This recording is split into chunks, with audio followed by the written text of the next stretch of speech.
పేద కుటుంబాల అత్యవసర వైద్యానికి ముఖ్యమంత్రి సహాయ నిధి ఎంతో భరోసాగా నిలుస్తుందని ప్రభుత్వ చీఫ్ విప్ సీనియర్ శాసనసభ్యులు జీవి ఆంజనేయులు అన్నారు.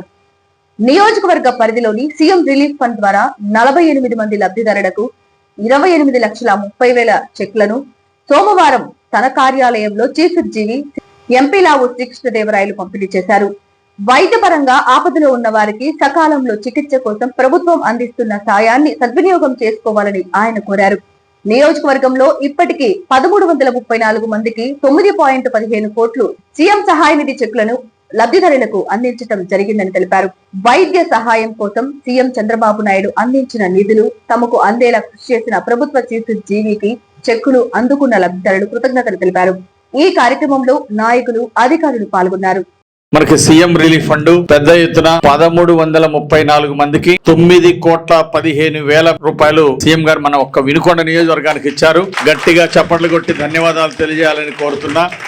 ఈ రోజు ఈ 4 రోజుల్లో 6గురికి ఎల్ఓసీలు ఇచ్చాం. హాస్పిటల్లో పేషెంట్లుగా ఉంటే అత్యవసర పరిస్థితిలో లెటర్ ఆఫ్ క్రెడిట్ ముందుగానే వాళ్ళకి కొంత పేమెంట్ పంపడం జరిగింది. అట్లాగే 42 మందికి 28,30,000 రూపాయలు ఈ రోజు పంపిణీ చేయడం జరుగుతూ ఉంది. మరి ఈ కార్యక్రమానికి మన ఎంపీ శ్రీకృష్ణదేవరాయలు గారు, అట్లాగే డిసిసిబి చైర్మన్ మక్కెన గారు కూడా ఈ కార్యక్రమానికి వస్తున్నారు. వారికి కూడా ఈ సందర్భంగా అభినందనలు తెలియజేస్తున్నా. ముఖ్యంగా తీవ్ర అనారోగ్యంతో బాధపడేటువంటి వాళ్ళకి ఈ రోజు ఈ ఎన్టీఆర్ వైద్య సేవ శ్రీరామ్ లక్ష ఈ రోజు సీఎం రిలీఫ్ ఫండ్ పెద్ద ఎత్తున సీఎం రిలీఫ్ ఫండ్ ప్రజలకి ఈ రోజు అందజేస్తున్నాం. రాష్ట్ర వ్యాప్తంగా ఎన్టీఆర్ వైద్య సేవలు ఈ రోజు బాగా అందుతున్నాయి ప్రజలకి. చాలా ఆపరేషన్లు సీఎం రిలీఫ్ ఫండ్ దాకా వెళ్లే పని లేకుండా ఎన్టీఆర్ వైద్య సేవలోనే చక్కటి వైద్యాన్ని మరి అందించడం జరుగుతూ ఉంది. అలాగే దీంతో ప్రజలందరూ సంతోషంగా ఉన్నారు. ఎన్టీఆర్ వైద్య సేవ ద్వారా మంచి ఆరోగ్యాన్ని పొందుతా ఉన్నారు.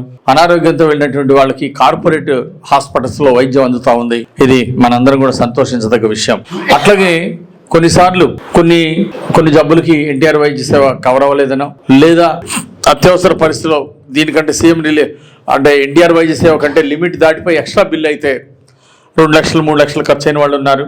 అలాంటి వాళ్ళకు కూడా ఈరోజు సీఎం రిలీఫ్ ఫండ్ కి లెటర్ పెట్టి తెప్పించడం జరిగింది. మరి ఇప్పటి వరకు వినుకొండ నియోజకవర్గంలో 1334 మందికి ఇచ్చారు. రాష్ట్రంలోనే టాప్ 10 లో అత్యధికంగా ఎక్కువ ఇచ్చిన సీఎం రిలీఫ్ ఫండ్ లో మన వినుకొండ ఉండటం మనందరూ కూడా గర్వకారణం. అట్లాగే భవిష్యత్తులో ఇంకా ఈ సేవల్ని ఇంకా మెరుగుపరుస్తారు.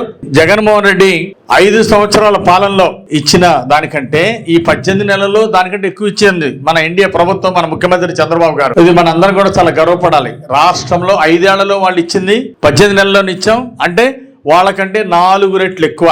ఈ 5 ఏళ్లలో వైసీపీ పాలనలో మా సీఎం రిలీఫ్ ఫండ్ ఎంత ఇచ్చారో అనారోగ్యంతో బాధపడే వాళ్ళకి వైసీపీ పాలన కంటే 5 రెట్లు ఎక్కువ మరి ఈ రోజు మన ప్రభుత్వం ఇవ్వబోతా ఉందని ఈ సందర్భంగా నేను తెలియజేస్తున్నా. దాదాపుగా 28 లక్షల పైగా ముఖ్యమంత్రి గారు అందించడం జరిగింది. అది జీవి ఆంజనేయులు గారు, మీ ఎమ్మెల్యే గారు, మీరు వచ్చి అడిగిన వెంటనే ఆయన ప్రాసెస్ చేయించి మీ అందరి చేతిలో కూడా ఈరోజు ఇస్తా ఉన్నారు. దీని గురించి, ఆరోగ్యం గురించి రాష్ట్రంలో ముఖ్యమంత్రి గారు పూర్తి స్థాయిలో దీని గురించి ఆలోచిస్తా ఉన్నారు. దీన్ని ఎలా మెరుగుపరచాలి, ఇంకా బాగా ఎలా చేయాలనేది. సరే, సీఎం రిలీఫ్ ఫండ్ అనేది ఒకటి చేస్తూనే ఉన్నారు. ఇప్పటికే దాదాపు మన నియోజకవర్గం వినుకొండలోనే 9 కోట్ల పైగా ఇవ్వడం జరిగింది. ఎక్కడ ఏ ఇబ్బంది వచ్చినా, మోకాళ్ళ మార్పిడన్నా, ఇంకోటన్నా ఈ పక్షవాతం అని చెప్పారు, దానికైనా కానీ మొత్తం మీరు ఒక 4-5 లక్షలు అయితే మొత్తం ఇవ్వలేకపోవచ్చు, కానీ దాంట్లో కొంత తీసుకొని ఇచ్చే పరిస్థితి ఈ రోజు రాష్ట్రంలో జరుగుతూ ఉంది. మీకు ఏదో ఒక విధంగా కొద్దిగా ఇబ్బంది లేకుండా గడపాలి అనే ఉద్దేశంతో మీ అందరికీ కూడా ఈ అమౌంట్ అంతా కూడా ఇవ్వడం జరుగుతుంది. అయితే ప్రతిపక్షం వైపు నుంచి చేసే ఆరోపణలు చేస్తా ఉన్నారు, చేసే అభియోగాలు చేస్తా ఉన్నారు. ఇప్పుడు మెడికల్ కాలేజెస్ గురించి అయితే కానీ, ఆరోగ్యశ్రీ గురించి అయితే కానీ మాట్లాడుతూ ఉన్నారు. కానీ మీ అందరూ కూడా గుర్తుంచుకోవాల్సింది, ముఖ్యంగా నాయకులు గుర్తుంచుకోవాల్సింది, మీరు గట్టిగా మాట్లాడవలసింది ఏమిటి అంటే, ఏదైతే మెడికల్ కాలేజ్ గురించి మాట్లాడుతూ ఉన్నారో, మనం ప్రయత్నిస్తా ఉన్నది ఏదైతే మెడికల్ కాలేజ్ సంబంధించి ఈ 17 పూర్తి చేయాలి, పూర్తి చేసి మంచి వైద్యం అందించాలి అనే ఉద్దేశంతో మనం ప్రయత్నిస్తా ఉన్నాం.